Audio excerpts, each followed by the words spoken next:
Based on their age and there are some of the characteristic features of entomophilous flower. The entomophilous refers to insects. The pollination that can be able to take place by the insect, that is called it as entomophilous flower. What are the characteristic features that can be able to present in the entomophilous flower? First thing, the flowers are generally large. It can be able to visible to the insects.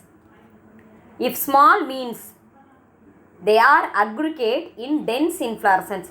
Some of the flowers are look like a small, but it can be attracted by the insects. How means a group of or a dense of flowers that can be able to present. For example, Asteraceae members. But large flowers, for example, lotus. For example, lotus or lily, rose. Then flowers are brightly colored. Yes, of course. Rose, they are look like very attractive in nature. Then the adjacent part of the flowers may also be bright colored to attract insects. Yes, for example, one of the plant poinsettia and bougainvillea, kahidapu, the bracts become colored. Kahidapu that can be look like very bright in color, it can be easily attracted by the insects. Then flowers are scented and produce nectar. Yes, it very smell, that smells are called it as scented and it contain a nectar. Then flower in which there is no secretion of nectar, the pollen is either consumed as a food or used in building up of its hive by the honeybees. Yes, there is no secretion of nectar means the pollen that can be able to eat as the food. Then only it make a house for the honeybee. Then pollen and nectar are the floral rewards for the visitors.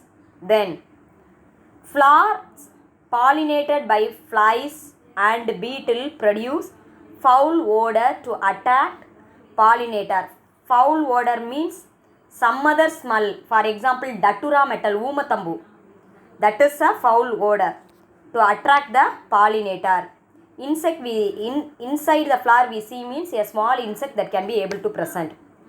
In some flowers, juicy cells are present which are precise and the content are sucked by the insect. As some other flower, inside they contain a juicy like cells. These are the some of the characteristic features of the pollination that can be able to done by the entomophilous, that is called it as insects.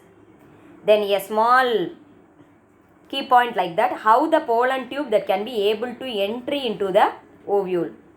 That can be able to classified into three major type. Entry of pollen tube into the ovule that can be asked in our last year annual exam. So I explain simply. Progamy. Here porogamy refers to pore, opening, a small opening. A small opening that can be able to present in the ovule, that is called it as micropyle. Yes, pollen tubes entered through micropyle, that is called it as porogamy. Then chalasogamy, yes, chalasal region. Pollen tube enters through chalasa, that is called it as chalasogamy. Mesogamy, meso refers to middle. Middle means integument. Pollen tube enters through integument, that is called it as mesogamy. The entry of pollen tube into the ovule is three major type: porogamy, chalasogamy and mesogamy. Then next one is called it as endosperm. You studied in 10th, 11th. But simply what is endosperm? The endosperm is nothing but it is a nutritive tissue and a regulatory structure that nourishes the developing embryo. Here the endosperm simply classified into four major type. nuclear endosperm, cellular endosperm, halobial endosperm, ruminate endosperm.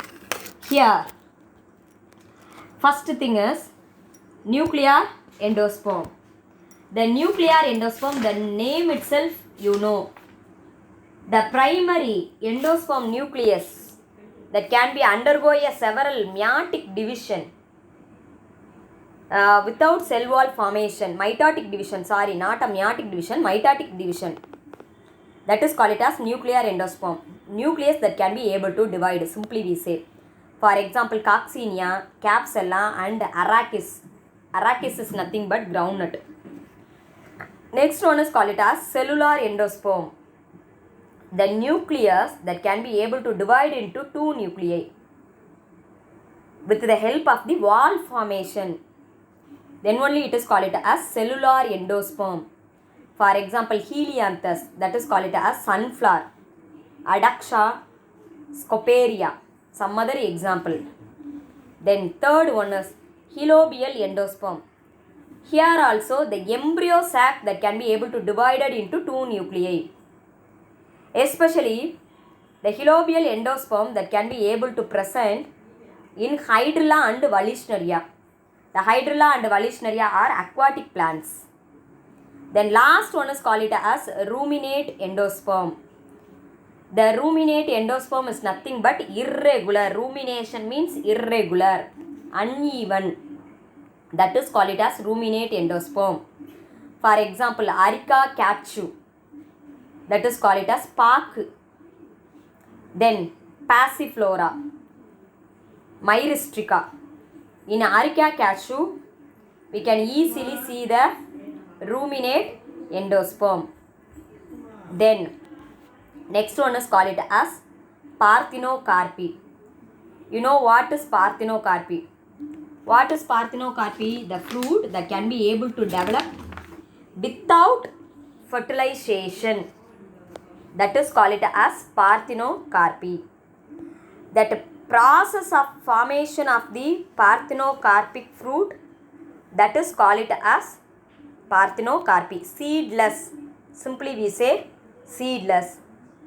Ovary without the act of fertilization, the fruit that can be able to develop.